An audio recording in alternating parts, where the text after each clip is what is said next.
أعوذ بالله من الشيطان الرجيم. بسم الله الرحمن الرحيم. ادعوا ربكم تضرعا وخفية إنه لا يحب المعتدين. ولا تفسدوا في الأرض بعد إصلاحها وادعوه خوفا وطمعا إن رحمة الله قريب من المحسنين. سورہ آراف سورہ نمبر 7 آیت نمبر 55 اور 56. ان دو آیتوں میں دعا کا ایٹیکیٹ اور ادب سکھایا گیا ہے.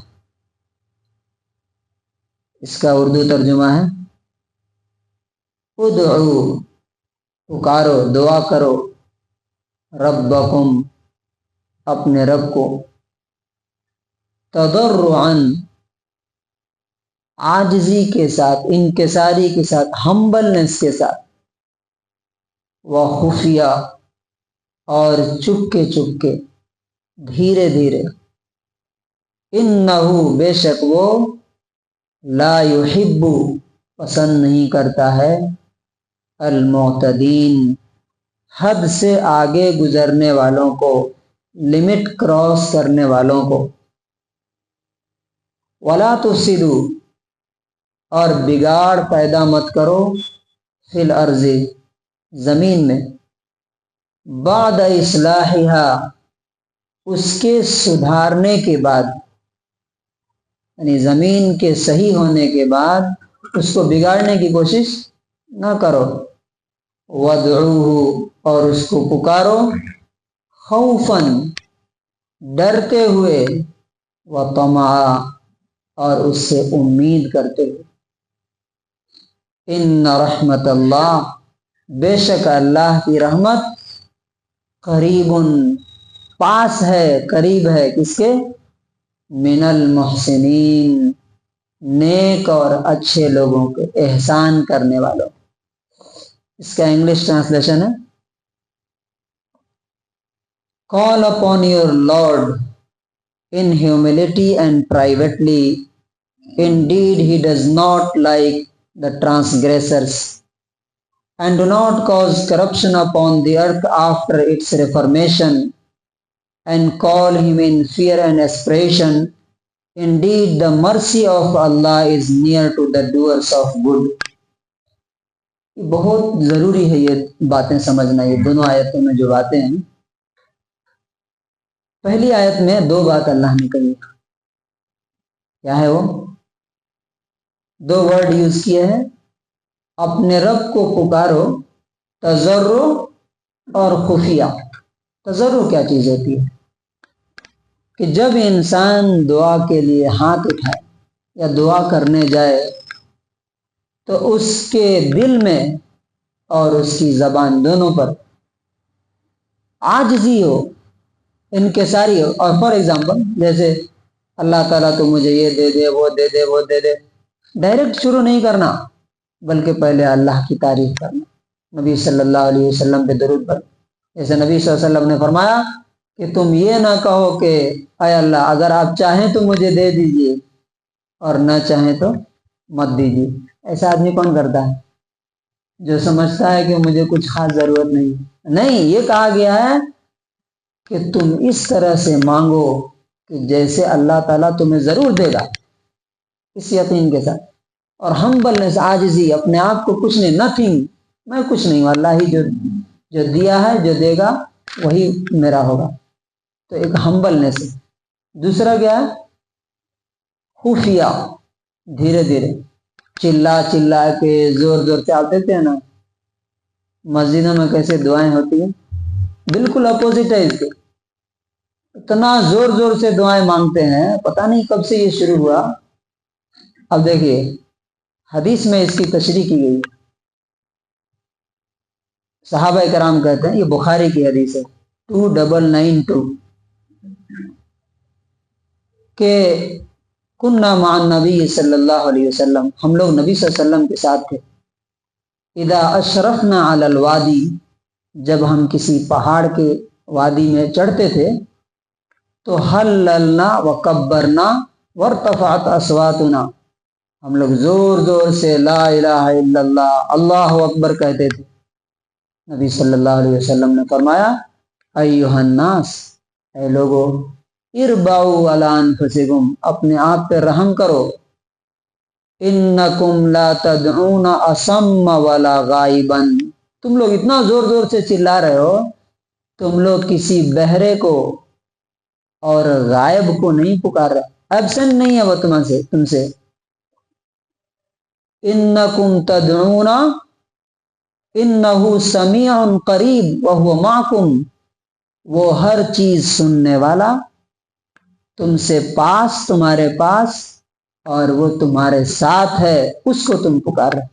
آج آپ دیکھیں کیسے دعا ہوتی، چیخ چیخ کے، چلا چلا کے، لوگوں کے سامنے رو رو کے، دھو دھو کے، ایسا لگتا ہے کہ بس آج ہی دعا قبول کرا کے ہی مانیں گے۔ پیچھے لوگ نماز پڑھ رہے ہوتے ہیں، اپنی دعا پڑھ رہے ہوتے ہیں، تسبیحات پڑھ رہے ہوتے ہیں، کچھ خیال نہیں کیا جاتا۔ تو ہمیں کیا کرنا چاہیے؟ دھیرے دھیرے، اور یہ ہر نماز کے بعد جو ہاتھ اٹھا دیتے ہیں دعا کے لیے، یہ بھی کیا ہے؟ بدعت ہے، یہ درست نہیں ہے۔ پھر فرمایا انہ لا یحب المعتدین، وہ حد سے آگے گزرنے والوں کو پسند نہیں کرتا۔ حد سے آگے گزرنا کیا؟ یہی کیا؟ عاجزی اور ہمبلنس کے بجائے تکبر کے ساتھ دعا کرنا، اور چپکے کے بجائے چیخ چیخ کے، چلا چلا کے دعا کرنا۔ دوسری آیت میں کیا کہا گیا؟ وَلَا تُفْسِدُوا فِي الْأَرْضِ بَعْدَ إِصْلَاحِهَا، زمین میں بگاڑ پیدا نہ ہو۔ بگاڑ کا مطلب کیا ہے؟ بگاڑ دو طرح کے ہوتے ہیں، ایک یہ ہے کہ لوگوں کو مار دینا، کاٹ دینا، بلڈنگیں ڈھا دینا، جلا دینا، بم برسا دینا، بے گناہوں کو مار، یہ سب کیا ہے؟ یہ ایک فساد ہے۔ اور دوسرا فساد ہے گناہ، پاپ، اللہ کی نافرمانی۔ انہی دو چیزوں سے زمین میں بگاڑ۔ آج دیکھیے دنیا کی حالت کیا ہے، ایک طرف لوگ بھوک سے مر رہے ہیں، لڑائیوں سے مر رہے ہیں، اور دوسری طرف کچھ لوگوں کے ہاتھ میں کیا ہے؟ پوری دولت سمٹ کر کے آ گئی ہے۔ 20% of the people have 80% of the world.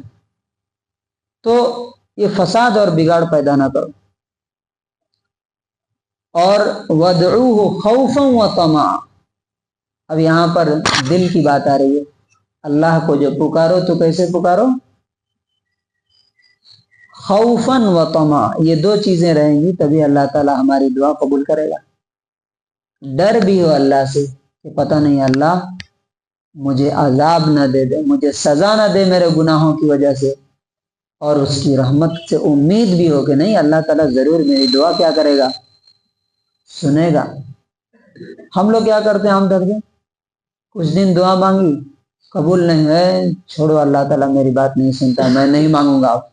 بعض لوگ تو مصیبت آتی ہے تو نماز میں آتے ہیں، جیسے ہی مصیبت ختم ہو گئی، یا اگر نہیں ہوئی ختم، دعا مانگتے مانگتے چھوڑو نماز پڑھنے سے کوئی فائدہ نہیں پڑھے۔ کہیں لوگ لٹرلی بولتے ہیں نماز پڑھنے سے کوئی فائدہ نہیں، اتنے دن سے 20 سال سے مانگ رہا ہوں، 30 سال سے مانگ رہا ہوں۔ نہیں، اللہ تعالیٰ بولتا ہے کہ اگر دیکھا جائے تو تم وہ جو چیز مانگ رہے ہیں وہ تو الگ ہے۔ لاجیکلی آپ سوچیے، تمہارے گناہوں کی وجہ سے تم زمین پر زندہ رہنے کے لائق بھی ہو کہ نہیں؟ اگر اللہ سزا دینا چاہے تو دنیا میں کوئی انسان اپنے گناہوں اور پاپ کی وجہ سے بچ نہ سکے۔ تو اللہ سے ڈر بھی ہونی چاہیے، اور امید بھی ہونی چاہیے، ہوپ بھی ہونی چاہیے کہ نہیں آج نہیں تو کل، کل نہیں تو پرسوں، اللہ جب تک زندگی ہے انسان کو اللہ سے مایوس کیا ہونا چاہیے؟ نہیں ہونا چاہیے، دعا کرتے رہنا چاہیے۔ اور واقعی آپ دیکھیے گا، جن لوگوں نے تجربہ کیا ہوگا، اللہ ضرور دعائیں سنتا۔ ہاں ایک ایکسیپشن ہے، آپ کی ہر بات اللہ نہیں مان سکتا۔ کیوں؟ اگر ہر بات آپ کی مان لی جائے تو آپ ہی خدا ہو گئے۔ کیا ہم اپنے بچوں کی ہر بات مان لیتے ہیں؟ ہر خواہش پوری کر دیتے ہیں؟ نہیں کرتے، کیونکہ ہم جانتے ہیں کہ یہ خواہش پوری کریں گے تو اس میں یہ نقصان ہے۔ اسی طرح اللہ جانتا ہے کہ یہ جو اتنا رو رو کے مانگ رہا ہے، اگر ہم اس کو دے دیں گے تو یہ بگڑ جائے گا، خراب ہو جائے گا، اس کی دنیا یا آخرت برباد ہو سکتی ہے۔ اس لیے اللہ تبارک و تعالیٰ بعض چیزیں نہیں دیتا ہے، لیکن میرا خود پرسنل تجربہ ہے کہ اللہ تعالیٰ بہت دعائیں سنتا ہے۔ بہت ساری چیزیں ہم نے مانگی اور اللہ تعالیٰ نے عطا کی۔ تو ہاں، اب آخری جو بات اس میں تیسری اور دونوں آیتوں کو ملا کے پانچویں بات ہے، اللہ تعالیٰ کس کی دعا سنے گا، کس پہ رحم کرے گا، وہ بھی بتا دیا گیا۔ پاپیوں پر، گنہگاروں پر، مجرموں پر، بے نمازیوں پر اللہ کی رحمت نہیں، کافروں، مشرکوں، بدعتیوں پر نہیں ہے۔ ان رحمت اللہ قریب من المحسنین، بے شک اللہ کی رحمت قریب ہے کس سے؟ محسنین۔ محسن کسے کہتے ہیں؟ محسن کہتے ہیں وہ انسان جو اللہ کے ساتھ بھی احسان کرے۔